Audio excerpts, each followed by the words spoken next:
आज केंद्रीय गृहमंत्री अमित शहा यांनी मणिपूरमधील सुरक्षा व्यवस्थेचा आढावा घेतलेला आहे। त्या संदर्भातली बैठक घेतली आणि यावेळी मणिपूरबाबत अमित शहा यांनी मोठी घोषणा केलेली आहे।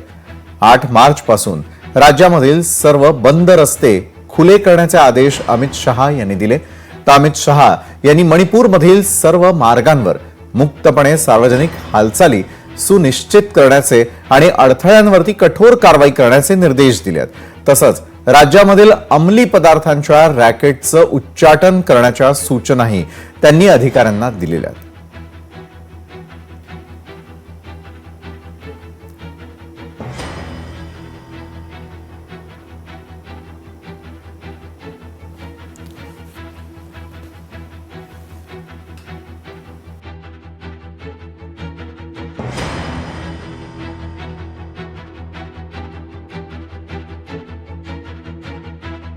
तर एकंदरीतच अमित शहांनी सुरक्षा व्यवस्थेचा त्या संदर्भातला संपूर्ण त्या ठिकाणी आढावा घेतलेला आहे।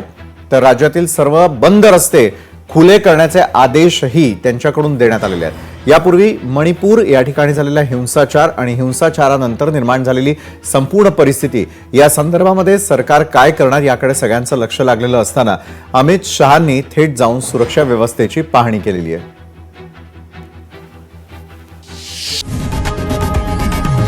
लोकशाही मराठी ऐका, पहा, जागरूक रहा।